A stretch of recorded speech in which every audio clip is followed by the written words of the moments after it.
Hello everyone, my name is Sky, and this summer I did a Claire Booth Luce Fellowship with Professor Look titled Mathematical Art and Artistic Mathematics. I thought I would start by briefly introducing myself. I'm a rising senior mathematics and chemistry double major, and this is my second research experience. In the future, I'd like to go to grad school for a PhD in mathematics. Part of what made me choose this research topic is my friend studied abroad in Jordan last fall and took an art class where, unbeknownst to them, they created some wallpaper patterns. Now, what exactly is a wallpaper pattern?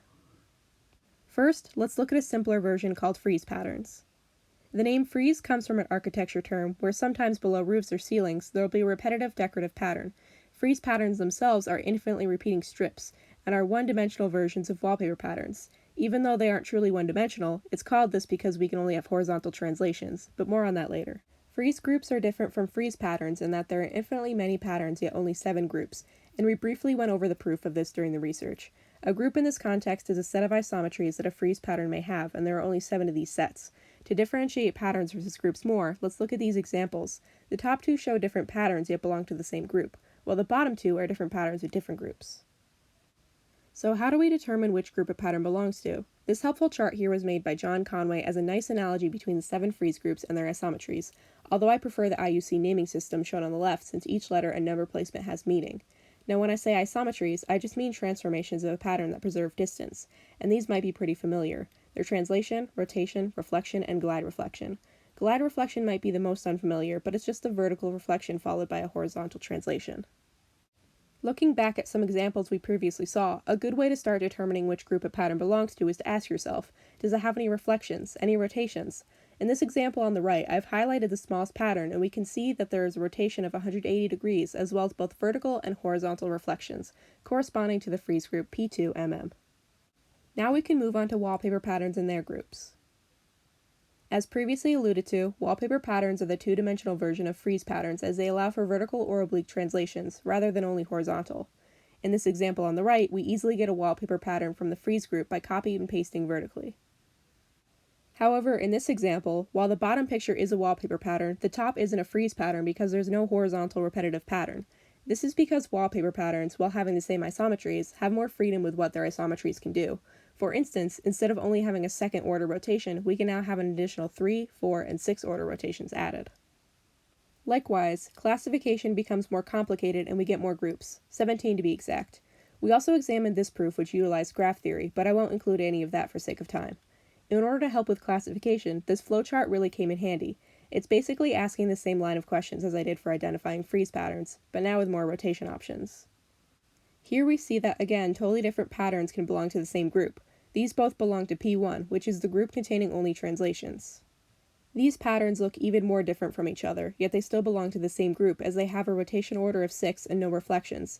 Some of these examples may be familiar. That is because they're works of famous artist M.C. Escher. Escher was a Dutch artist known for his mathematically inclined art. However, he didn't believe math was for him. After struggling in school, his very wealthy parents sent him to an architecture school where he met another well-known artist in the form of his teacher, who convinced him, after seeing his woodcuts, to become a graphic artist.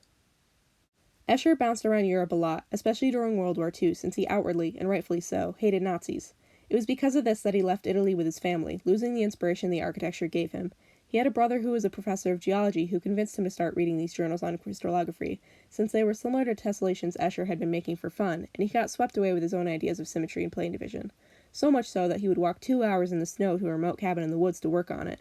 He was also into the idea of capturing infinity, which led to his drawing on the right, which is similar to our ideas on fractals.